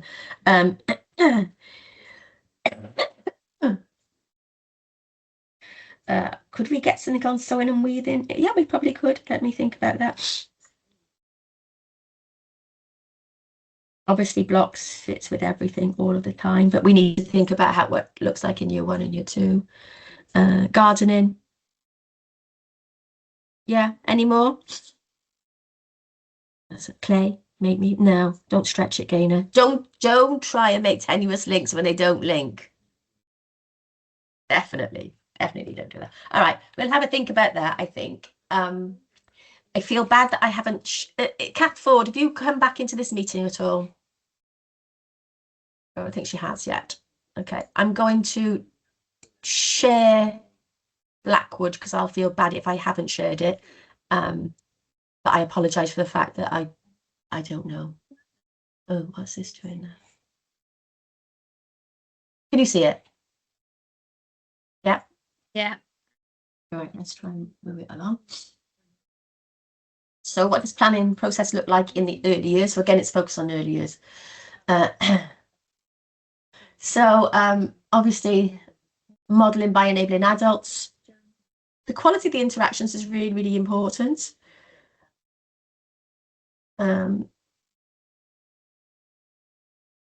Independent learning is more than just going off to work on their own. It involves a continual use of freedom with guidance strategies. So that is a Froebelian terminology. So the role of the adult, the enabling adult, to offer freedom with guidance, and sometimes guidance with freedom. So I would say in Kath's presentation from Nanta Park, in the early stages, there's a lot more guidance and less freedom in terms of using the areas of provision. than later on when obviously they get more freedom with the guidance of the adult. They need the adult. You need the adult there to move learning and thinking on. Okay, so their curriculum is purposeful and authentic, nurturing, observant and responsive adults, and their environments create curiosity, questions and consolidates learning. So those of you who've been there, I am guessing that you could verify that. So, so same as everybody, first 6 weeks, assessing children's competencies in those 4 key areas. They're using the love letter format. I don't know if everybody's using a letter format, but it seems to be going down quite well. I think if you read that Eston EYPDG report, they don't reference them as love letters, but I'm pretty sure they say something about a narrative format in terms of involving parents. Obviously, nice to see that they're using the EAS planning toolkit, which was given out physically in the summer to head teachers. It's been around for quite a long time now. It's written by the non-maintained sector, and as Eston have recognised in that report, and I know for a fact because my team support them, and 3 of the team are here today. There's really great practice going on in non-maintained settings because they've had such high quality professional learning. So go and have a look for that, find it again. It's in the team space as well if you haven't seen it. I think just to remember that whole point about every child is unique, and it's important that we always focus on what they can do rather than what they can't do, because as soon as you start focusing on all the things they can't do, it becomes a deficit model, and you'll want to try and fill in all the things that they can't do, which they probably still won't be able to do because they're not ready to do it yet. But building on what they can do and making connections from what they can do to new but not too far away from their knowledge is going to help them to build up connections. And that's how learning happens. You build up connections from known to unknown and back to known. So the Frobenian principle for autonomous learning is a great one. Download the poster if you're interested. And then you can again reflect with your team about, how much autonomy do our children have in terms of making choices throughout the day, about their play, about where they play, who they play with, when they play.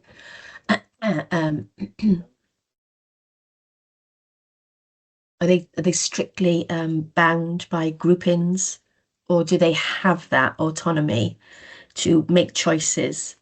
Even choices about, it's a big one for me, where they sit on the carpet. If you still got those carpets with the spots on where everybody's got a sit spot, get rid of it. It's just, that's a behavior control mechanism, rather than anything else. And also they're always too bold and too bright and visually noisy. They don't fit into this kind of a play pedagogy. So this, I'm assuming this is to help the adults think about what they're noticing, how they're analysing what they're noticing. And I think that is the tricky part for everyone. It's the analysis of the learning that we want to be focusing on when we're doing our observations. And then thinking about what you might do next from an observation. Sometimes you might do nothing. Sometimes it's an observation that just stays where it is. Not every observation has to have a step forward. And I'm hoping that's why she's put next steps in inverted commas. Because as I said, not everything about a next step is necessarily a forward linear movement. It might be consolidation. It might actually be going back a couple of steps. So knowing your children well. So observation, same thing, following children's fascinations. If your staff don't know about schema and schematic play, that's somewhere I would say go to the Frobel website, download the pamphlets, have a staff meeting on it, start getting people to observe those schemas. Donna, thinking about parents, I think schemas is a really nice way in, because often parents will see some play patterns as indicators in inverted commas, and or just be annoying and troublesome, and then they get told that they can't do that thing. So actually, to help them understand that schemas are patterns of behaviors that underpin learning is maybe a nice way in for them. And then you could link that to how they might support those schemas at home. Obviously the teachable moments, and then the engagement levels of the children, whether that means that you have to change what you'd planned because of the lack of engagement, or the fact that they're engaged in one particular thing or a place, or like the dragonfly, something that's really piqued their imaginations and their curiosity, and you want to fly with it, literally. Yeah, be flexible, be very flexible. So they've got family books, capture individual experiences and teachable moments. And they also demonstrate how practitioners extend and respond to learning. So the speech bubbles are the pupils' responses to show that the language that the children are using and their understanding. Cool. So no one going anywhere. 3 minutes. I would like to know what you're all going to do next, and as a result of today. And then also you will need to get your phones back up for evaluation. And then Liam, are you still here? Hi, Gaynor. Yes, I'm here. Hello. How are you? Yeah, I'm good. How are you? Good. Okay. I thought I'd like big you up a little minute. Okay. Thank you. So Liam is in mono. Do you want to tell them rather than me tell them?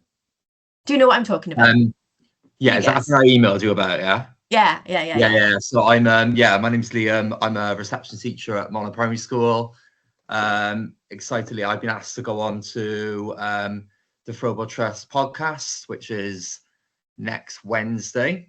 Really exciting. There's a couple of head teachers from Cornwall, and Helen Tovey, who is the author of a brilliant book, Bringing the Frobel Approach Your Earlier Setting, a phenomenal book that I use currently and constantly like referring back to.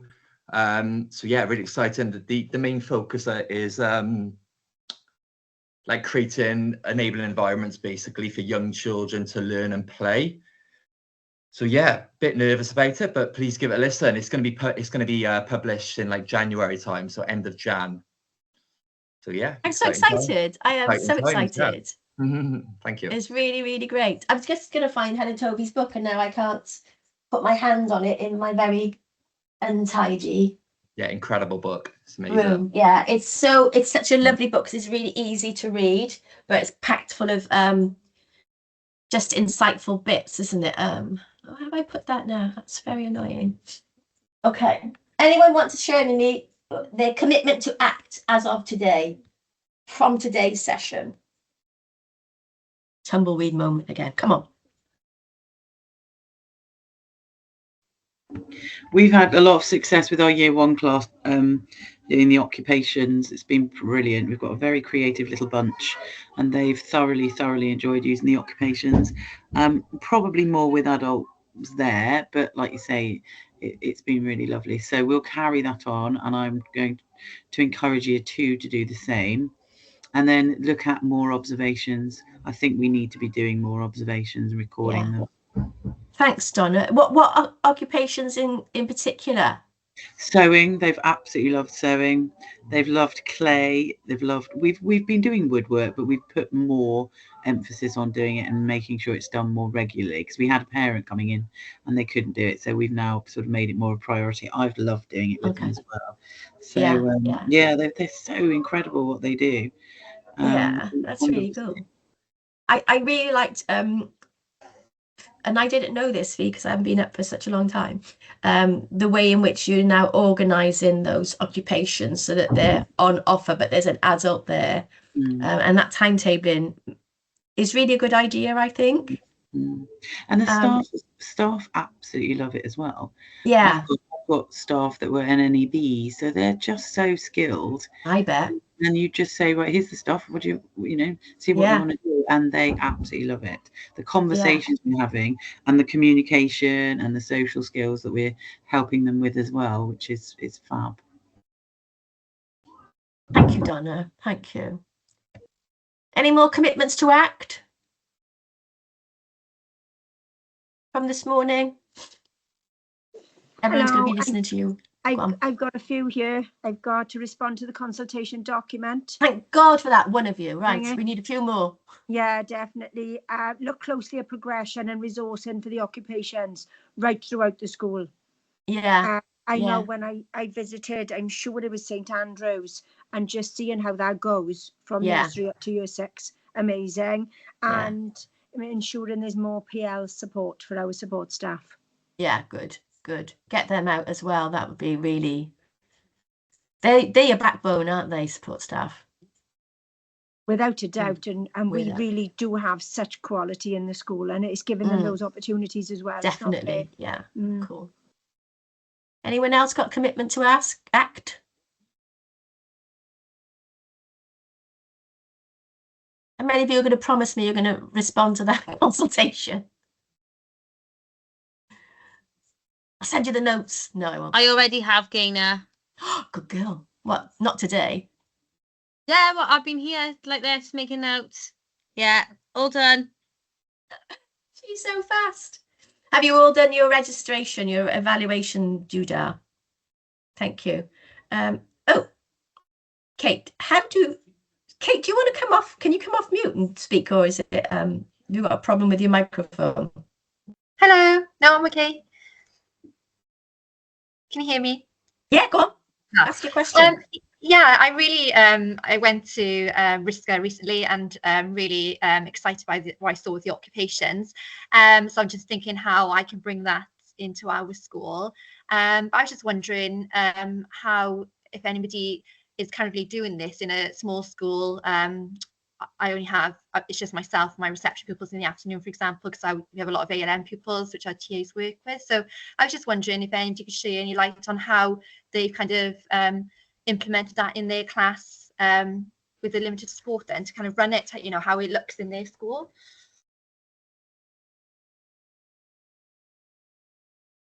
Thanks, Leanne. Anyone want to say anything? I second you, Kate. We're exactly the same. So there's 2 small schools. We're going, how do we do it in a we in our school, as I said, we did have parents coming in, because we had, my class particularly, there's an awful lot of needs, and when we first started, the transition was very, very tricky, so all of our teachers and TAs needed to be on hand. So we did ask parents. It is getting harder to get parents in, but whatever they could give us, and we did actually train them to do tap tap bang bang, and that worked really, really well, and it did build relationships with parents. I don't know whether that's possible, but even if it's half an hour, they are now, in fact, funnily enough, a couple of those have now become TAs in the school. Yeah. I think I'm wondering as well, Kate, it's like, don't have everything all at once. So these occupations, you don't have to be doing all of them all of the time. I would prefer that you focused on block play first, let's say, because block play is an easy one, and actually is less adult intensive in some ways, and then you can maybe think about, right, we're going to focus on woodwork this term, and we'll only have woodwork and the rest of the provision, so that you don't think, I've got to do woodwork and sewing and clay and cooking. But you could do, and keep going back to thinking about Phoebe's, adopt a day when, like, on Fridays Fridays are my cooking session. We do cooking in the morning or wherever it is. So you can, I hate the word timetable. You can, another word for timetable. You can think about how you do things in a way that's going to work for you, that doesn't overwhelm you and or the children. I'm assuming, Kate, is it just you and one adult or you and two adults? In the afternoon, it's just myself and one other adult. Right. So yeah, I had thought about kind of doing it, like I said, I don't want to put into a timetable, but that kind of taking the approach of, you know, focusing on one and building those skills, and then the next half term, perhaps looking at the next skill. That was one way I thought about doing it. But yeah, I was just keen to hear others, you know, on what they were doing. Yeah. Yeah. Okay. Cool. Some people are running off for Christmas dinner. How nice. How nice. We are 5 minutes over actually, so if you do need to go, as long as you've done the evaluation form, can I just again thank you all for turning up. Thank you to my gorgeous partner schools who, as I say, I couldn't do this without you. There are a number of you on screen. Some of you have left. Actually, I think, you know, there could be more partner schools if money allowed and time allowed and, you know, other stuff allowed. But really, this region is a strong region. And the way in which you share is phenomenal. So thank you all. Now, Nadolig Llawen, and this is my new Welsh word, Cariad Mawr, which I saw in a Christmas card to me and I loved it. So I'm saying it to everybody now. And they're going, what? What's that? That's like big love. What's that? I think it's much love. Anyway, have a lovely time. Have a lovely Christmas. Don't apologise for going because we are over time. If anyone wants to stay and have a further chat, you can. Good luck, Liam. You'll be fab. Very proud of you. Thank you. Cheers all. Bye. Take care. Bye. Bye.